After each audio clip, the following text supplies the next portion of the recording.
What's happening, everybody, and welcome back to the Funky Brain Podcast. My name is Dennis, and this is my Funky Brain, and we're going to have a fun chat today. Our guest today is a rock and roll legend who really needs no introduction, but I'm going to give him one anyway. And he's the lead guitarist and vocalist for the legendary rock band Firefall, who we all know for such hit songs as You Are the Woman That I Always Dream of, and Just Remember I Love You. Hey! Among others. That's a strange way to tell me you love me. Woo! They're releasing their first new album in more than 2 decades, and I'll let him tell you about that here in just a minute. Mr. Jock Bartley, how are you doing today? I'm doing great. Thanks for having me. And our new Firefall album, Comet, is coming out December 11th. And we're just really excited, because it's been 2 decades since we had any new product. So my show, it's based mostly in like addiction recovery and life mastery, but also just like inspiration and motivation. And there's nothing more motivating and inspirational than a legendary rock star continuing to crush it over 4 decades of rocking out. How do you guys keep going, man? The main thing to a band's success, in my view, is you got to have the songs. You might have great players and a great lead guitar player and a great drummer, et cetera, but if you don't have the great songs with a great singer to sing them that people relate to and want to buy tickets for, you're kind of missing the boat. And when Firefall first got together in late 1974, our first album came out in 76.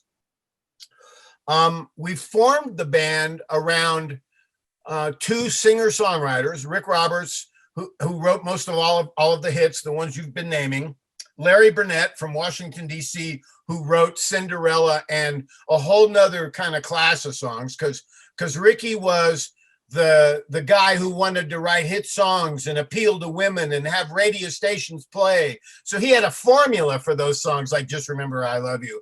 And then Larry's song like Cinderella and a few other ones were like this purging of his soul, and to have 2 of those kind of writers in the band, it was Mark Andes with on bass from Spirit and JoJo Gunn and Firefall, and later Heart. Mark was in the world famous, Superstars Heart for about 12 years. And Michael Clark, who had been the drummer of the Byrds and the Flying Burrito Brothers. We had about 25 songs to work out on our first day of practice. And of course, most bands don't have any songs to start with, or maybe they have some. They don't know what they're going to sound like, or what the band's supposed to sound like. We had a synergy between the 5 of us, and then we added David Muse on sax, flute, keyboards to make our first record in 1976. We had a synergy and a sound that when we worked out one of Rick or Larry's songs, it sounded like us. It sounded like Firefall, the new band.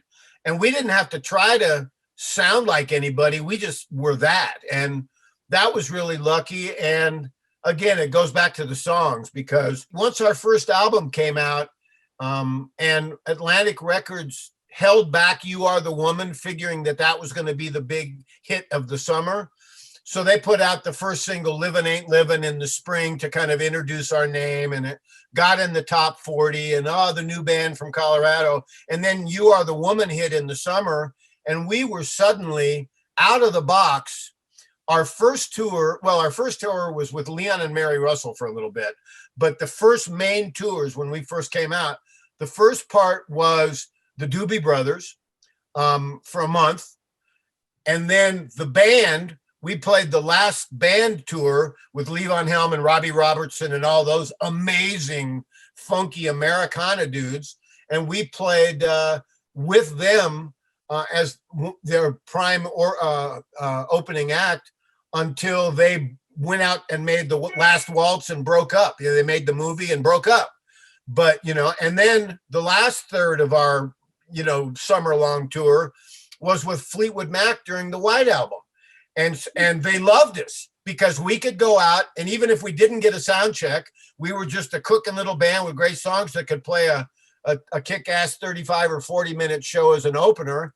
And so when Fleetwood Mac in 77 came out with Rumors, we did a lot of Rumors shows too, in front of 80,000 people or whatever. And it was just a really, really blessed time, and, you know, fated for me as a guitar player, because the truth is there's hundreds of thousands of great guitar players. Now, I'm a really good lead guitar player, but I was perfect for Rick and Larry's songs to play my style of melodic soloing behind and on top of their songs. But, you know, if I hadn't run into Rick Roberts and Rick knew Larry and flew Larry out, you know, I would have just been one of those unknown guitar players who was really good, that played in front of, you know, 30 people a night. So I really was lucky. And I know how fortunate I am. And here I am, I just turned 70 years old. And, you know, other than the pandemic, we were still out doing 50 or 60 or 70 shows a year, and people paying good money to come and hear us. And, you know, the band and I love to do the meet and greets after a show, because, you know, and of course, you know, country artists figured this out, you know, 20 years ago, that a meet and greet will sell, you know, 10 times more CDs and t-shirts than if you don't go out there. But for me, to be able to talk to your fans and hear their stories, oh, we got married to Just Remember I Love You, or man, that song of yours blank really helped me through a really serious life-threatening disease, and I want to thank you for saving my life. And we're going, wow, music is such a healing thing. And as a songwriter, I was a late bloomer as a songwriter. When I joined into Firefall, like I said, we had 30 songs to play from the first day of practice, you know, of great songs, many of which ended up on our first record. You know, and Mark Andes and I, Mark, the bass player from Spirit and a rock star, you know, he's the biggest rock star in our band. He and I were just like floored. We had all this great material. What else you got? You know, and we go, wow, this is great. When I developed as a songwriter, and honestly, because I was already in a band that had big hits, so I didn't have to really think, okay, I got to get on the radio, or I got to make money, or I got to, you know, whatever.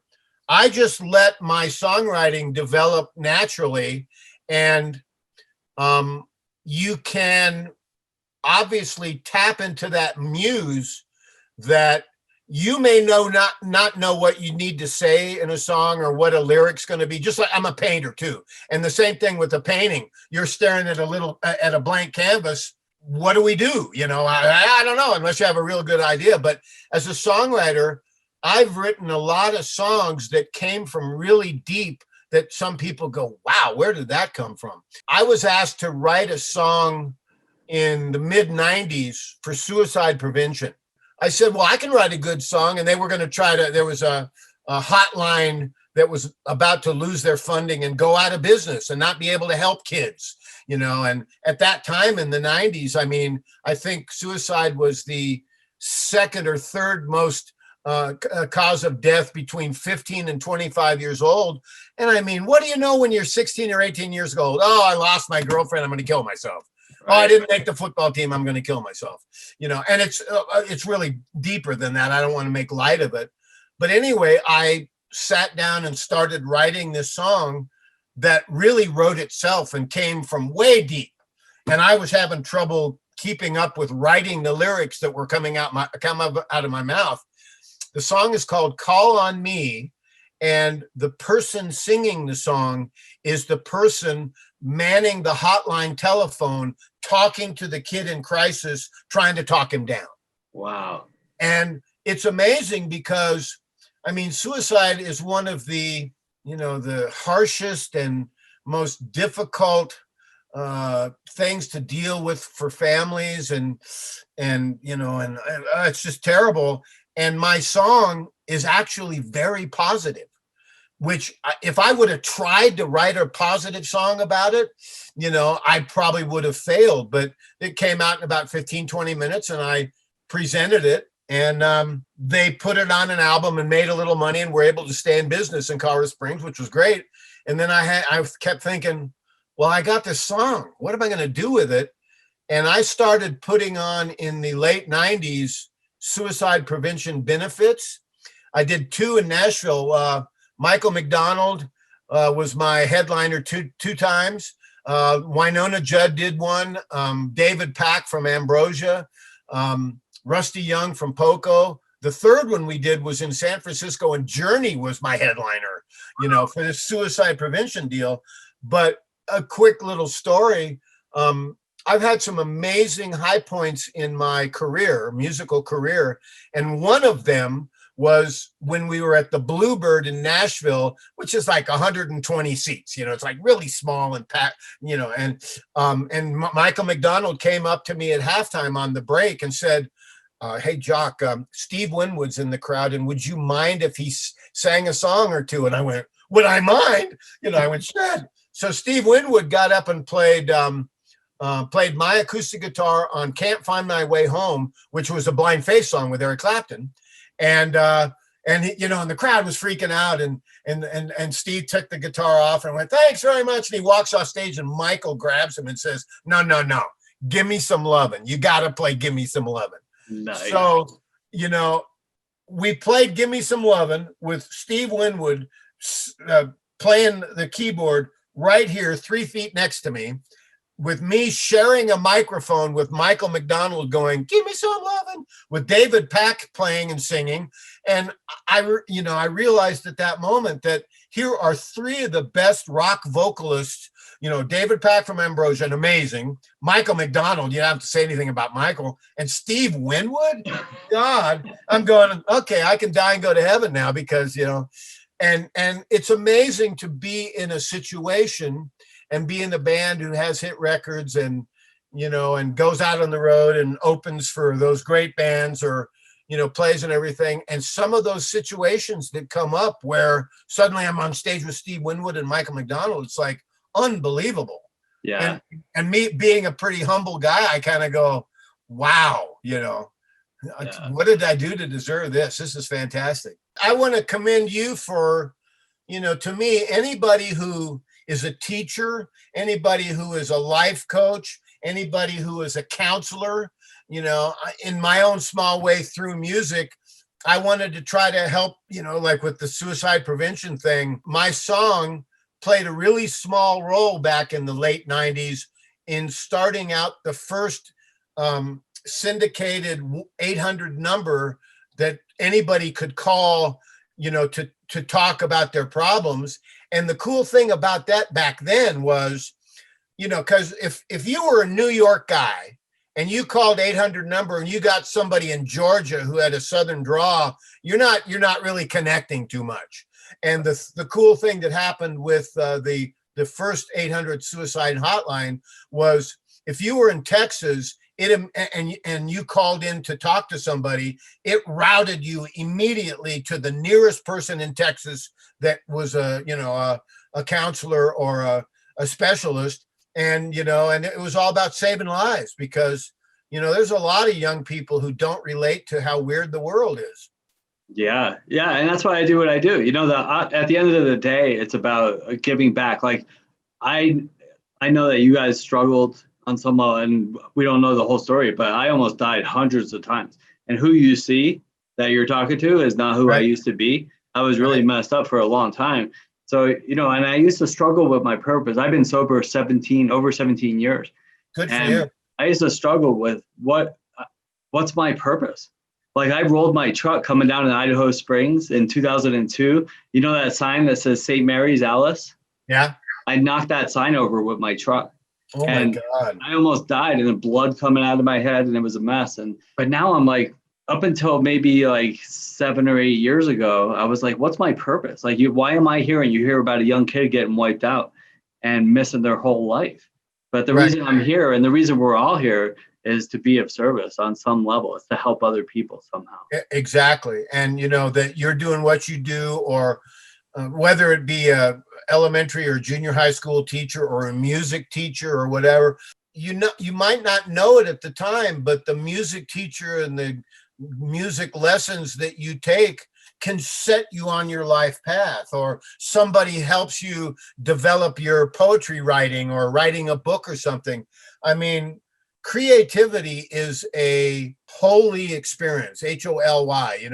It's very, very God-inspired and cosmic, and like I said earlier, as a songwriter, if you trust in the muse, you never know what might come out. I mean, I've been involved with domestic violence stuff. I've been involved with flood victims, suicide prevention stuff, a lot of causes that I felt free to go. And most of my involvement was from a musical standpoint, because I know that, music being the universal language and the international language, and, it's emotional and people can relate to it even if they don't speak your language or whatever. Because I started when I was 8 years old, and my mom, the musician, found a real famous jazz guitar player in Colorado Springs, where I grew up, named Johnny Smith. I became one of his first students.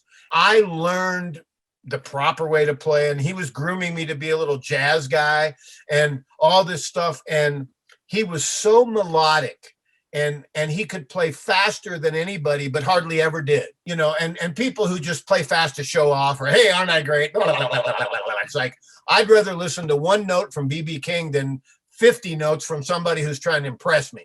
But I had an amazing musical upbringing until I was 13 or 14, and then the Beatles happened and Ed Sullivan Show. And I kind of went, like every other young kid, I want to be in a band.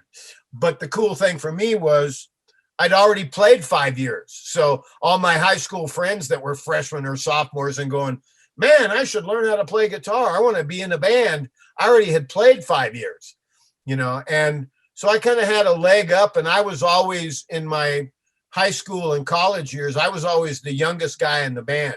When I got into Firefall, we were all adults and in our 20s and stuff, but it was really great. And for me, anybody solos, a soloist on guitar or keyboards or saxophone or whatever, you are having musical conversation with your listener. And if you're just going blah, blah, blah, blah all the time, or just showing off, or not, like one run-on sentence after another, you need to speak in sentences and paragraphs and melodic ideas, where you play something and you develop that, and then you leave a space, and then you play something similar and develop something new. And it's like a little journey that you take yourself and your listeners on when you're soloing. Okay, songwriting and singing a song you've written is a totally different deal than improvising on an instrument. But I learned I learned from the time I was about 11 or 12 years old and taking lessons from the famous Johnny Smith, that taste and tasteful playing wasn't what you played, it's what you don't play. Yeah. And a lot of times the spaces you leave between a musical passage and your next musical passage actually speaks louder than anything you play. Yes. Yeah. I heard it a similar way. It was like, it's actually the spaces in between the notes that make the music beautiful, because without the spaces, it would just be one long note. Or a bunch of notes that are just like somebody jabbering on and on. Hey, this is what I did yesterday. It's just like, no, when you're, so I had the most perfect instructor mentor when I was 9 years old to 14, and then when the Beatles hit and the British invasion, all of that really deep jazz stuff and all those fancy jazz chords, it basically started bouncing off my young head. And I'm going, I want to be in a rock band. The musical sensibilities and having learned theory and having to play with really precise technique and not be sloppy. Now, if you want to be sloppy, that's one thing. But, if you want to play, and I think if you listen to some of my best solos on Firefall records, they're all right-brained, non-thinking solos, pretty much. A real quick story. When Firefall made our first record, we went down to Miami at Criteria Studios, and the Bee Gees were down the hall, and Stephen Stills was down the hall, and Eric Clapton had made his 461 Ocean Boulevard record there, and Dave Mason made a lot of the great records there. It was the hit factory. And we're, and on the song Mexico, which Rick Roberts wrote, I knew that that was going to be my kind of moment to shine on that first record. I'm out in the studio warming up and getting my amp sounding good and just like getting ready to play it. Now, I'd been playing Mexico for a year and a half in live and just burning and not even thinking, just burning. And now it was the time to really get serious. And the day before that I was to do this, my solo, we added those mariachi horns in the middle of my solo that goes da da da da da da da da da da. So in the middle of my solo, I had something new to contend with that I'd never played with before. So I was a little bit nervous about that. People are in and out of the control room. I'm out warming up. The producer hits the red light and goes, "You ready?" And I went, "Yeah." So he starts the song and I'm playing off the vocal because as a lead guitar player, you can't trample the vocal. You can't play over the vocal. You got to play off the vocal because the vocal is the main thing happening, and I'm playing and it sounded good. And first verse, yeah. Second verse, and then it came time for my solo and I'm going, sometime the horns are going to start playing. I don't know where. And I'm playing my solo. And all of a sudden the mariachi horns start playing. So I stop playing and then I play and then the horns play and then I played again and then the horn play and then it was over. And then I finished the song out and it really burned. And it ended up being a one take spontaneous solo. Nice. And I went, wow, and the producer goes, "God, that was great. Come on in." And I went, I had no idea where the horns were coming. Keep what I did. Let me see if I can just beat that section again, because I'll bet I can play better off against the horns. And he said, "No, come on in." I said, "Jim, come on. I've been working for this solo for a year and a half, and, it's done in 3.5 minutes. Let me see if I can just beat that. Let me play that again." He said, "No, come on in." And I go, "Hey." So I take my guitar off. I kind of storm into the control room, and the first person I see is my hero, Eric Clapton, who's been watching me play great. And, had I known he was in the room, I wouldn't have been able to pick up a pick or play anything, Right.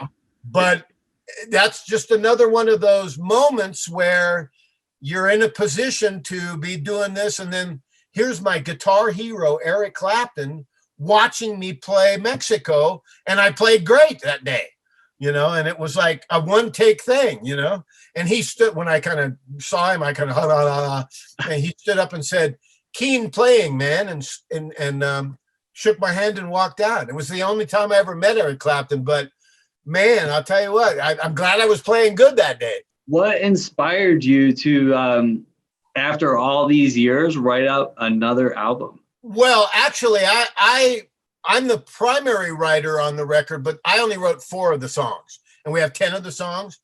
And I knew that it didn't matter where we found the songs. 20 years ago or 10 years ago, everybody in the band or everybody was fighting to get a song on because you made money as a songwriter back then.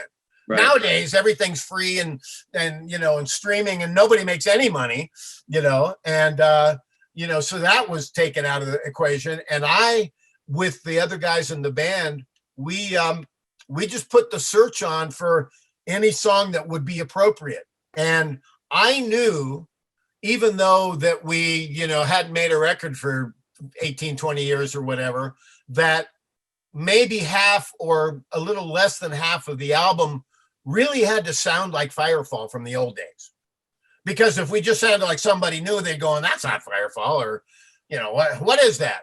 And, so I tried to write a couple of the songs to really sound like Firefall, and we found a few other outside songs that are just fantastic songs.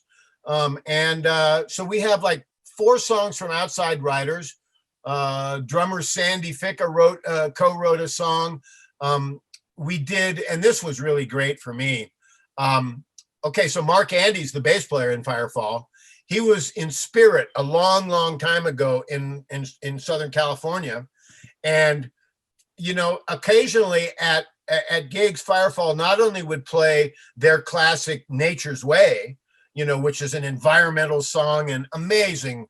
It was like an anthem song for a hippie generation back in the late 60s and 70s. And we'd occasionally play I Got a Line on You by Spirit. And I talked Mark, I said, Mark, we need to do Nature's Way. We need to remake that song and you need to sing it. And Mark went, well, Mark, kind of like Chris Hillman with the Byrds, they've always been the bass player kind of in the background and never was the lead singer. And Mark sang it really great. And the authenticity of him being the bass player back in the 1960s in that band Spirit from LA, it was great. And he actually went and asked Timothy B. Schmidt from the Eagles if he'd sing on the song. And he also asked John McPhee from the Doobie Brothers. So we have Timothy Schmidt singing the second verse and singing a lot of the harmonies with Mark Andes, who, interestingly enough, Timothy B. Schmidt, who grew up in Sacramento, and Spirit was out in LA. Timothy was in high school at the time, and Mark Andes was his hero. And he's told Mark when Firefall got inducted into the Colorado Music Hall of Fame with the Nitty Gritty Dirt Band, Poco, Firefall, and Stephen Stills and Manassas. It was like, wow, what an induction class. What an honor to be in there. But Timothy told Mark that, that Mark had been his hero, musical hero for like 10 years, and that he would drive anywhere in the state of California from Sacramento to go see Spirit play and watch Mark. And of course, Mark, a real humble guy, is kind of a little uncomfortable, but man, to have an Eagle, Timothy B. Schmidt singing on our record, how great is that? Dude, that's crazy stuff. So you're telling all like happy, awesome stories, but I'm sure along the way, like you had some challenges and like what are some of those big challenges that you had to overcome? Without getting specific, it was the 70s and we had 3 either drug addicts or alcoholics in the band. Here we were supposed to be a really big vocal band, like the Eagles or Little River Band, and have stellar vocals. And sometimes, our 2 singers couldn't sing. Me being the guitar player who just plays lead, and I'm a singer and I turned into a lead singer. But, when your singers can't really pull off the songs that people are paying money to hear, it's tough. A lot of bands went through that in the 70s because, sex, drugs, and rock and roll, Yeah, I know that was a thing, and that's kind of why I brought it up, just because of the way that we do things here. It's interesting stuff, and there was a time for that. And so tell me one more thing. What do you wish that you knew before you got into the music business? I think I'd have to say, and this is really minor because I really wouldn't change much of anything, good or bad. It's been my life and my career, and I've been really lucky. And like I told you, there are 100,000 really great lead guitar players out in the world that didn't join into a band that had great songs, and they're still playing 4 sets a night at some little rat hole club just to make a living and try to pay the rent. And I know how lucky I am. And actually to have become the owner of Firefall and the brand and the leader of the band is just like, it's overwhelming in a really good way. A lot of times. I don't know. I would think that we were really wide-eyed and bushy-tailed and ready to go and didn't realize that the music business was a piranha tank. And that managers, lawyers, record labels, agents, they didn't really care if you made any money. The only thing they cared about was their 10 or 15 or 20%. I know guys from other bands that, have told me the story about, we had that huge hit with that song in 1976. And, 6 months later, we were all looking at each other as, who made the money? None of us made the money. And of course the bands and the songwriters, you create that product that becomes then a commodity that all the piranhas come in and do this to. So it might be something about that. I was asked in an earlier radio interview, how many times have you played You Are the Woman on stage? And I went, what, 20,000, 30,000? I don't know. He says, do you ever get tired of it? And I said, I don't, because I'm a lucky boy to be in a band that has a song that's that big of a hit, you know, and people are paying good money to come and hear that song. And, you know, and my guitar solo on You Are the Woman, I'm glad it was a really good solo because I've had to play it 30,000 times. But the thing is for the last 20, 25 years, when we play with 3 or 4 other bands out on the road and we play a 35 or 45 or 50-minute set, we're playing the same songs for the last 20 years because that's what people want to hear. And Firefall's lucky enough to have that many songs that are recognizable. You know, when we play an hour and a half or 2 hour show, you know, we get to throw in Nature's Way or new songs or whatever. But I kind of, as leader of the band, I kind of coasted for a number of years, kind of just thinking, you know, we're never going to have another hit anyway. Radio's so weird now that even bands that were way bigger than us, like Toto or the Doobie Brothers, they're never going to have another hit song.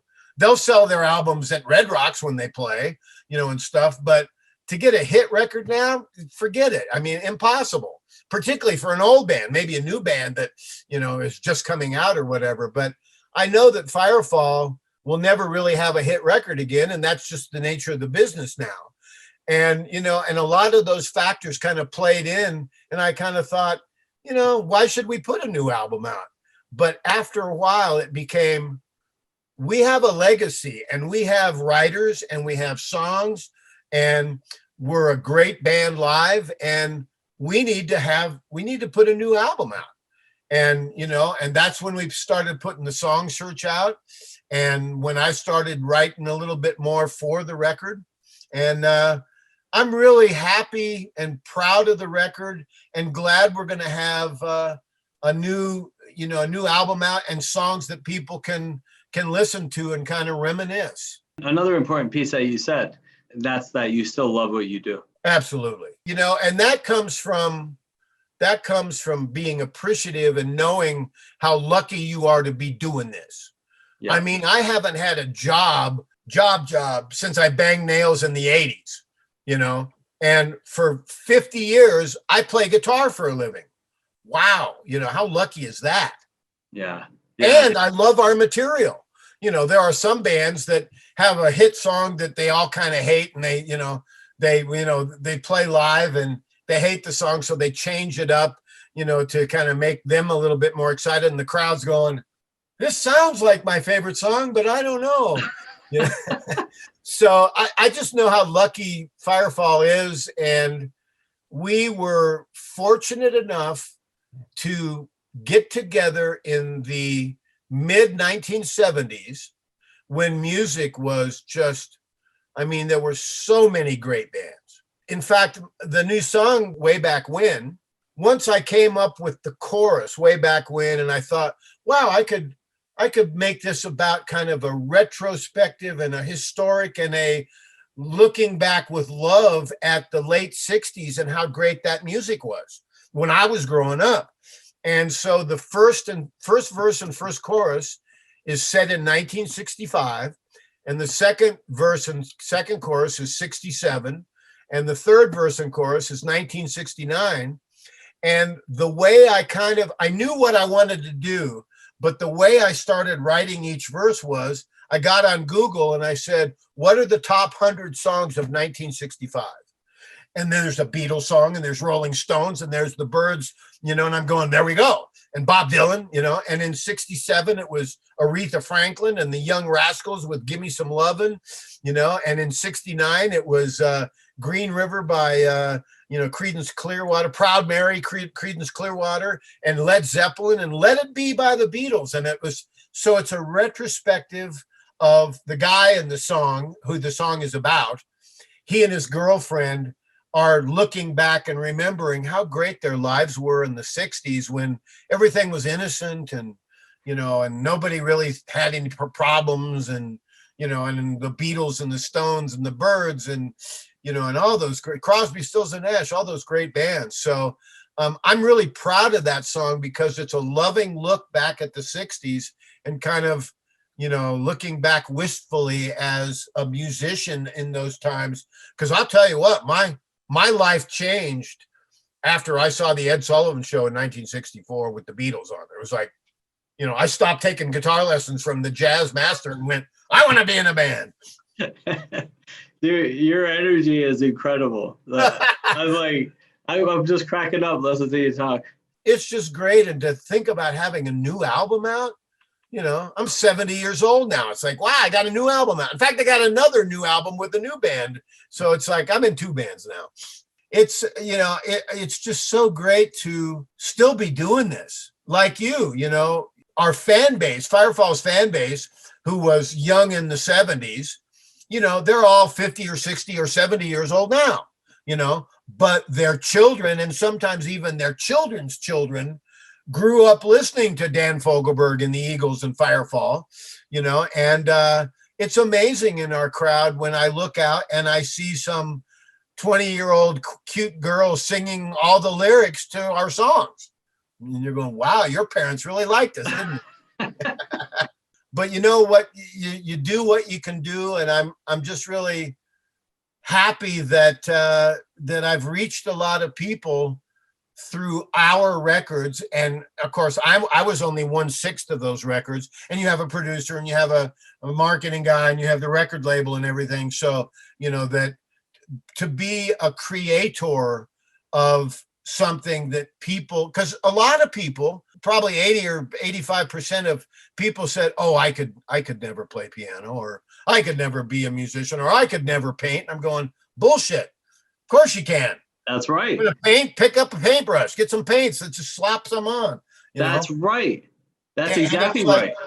And really what music and painting and writing a book or writing stories or whatever really is all about is an outlet, a healthy outlet to get anger, sadness, joy, all of everything out.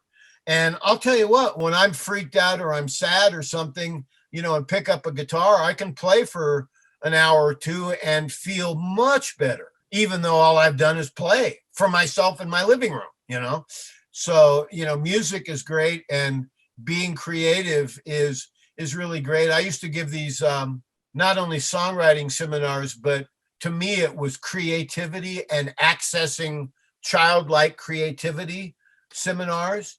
And I'd go to Nashville, and of course, in Nashville, everyone there was like, I'm going to work on these lyrics for like 9 months before they get sung, just because I have to make the story right and blah, blah, blah. And I'm going, you know what? The best songs, you don't even think about. You just write, you just let them come out. And it really boils down to that you can't be afraid to fail. And you got to know going in as a lyricist that half of the lyrics I write are going to be cliched or bad, or boy, that rhyme sucks or whatever.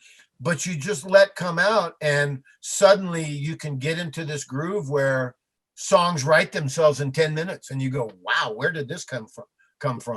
It's like unbelievable. Even if it's not about everybody, even if it's only like Joni Mitchell was so great to do, she'd write these extremely self-personal songs about her relationships or what she was going through or whatever.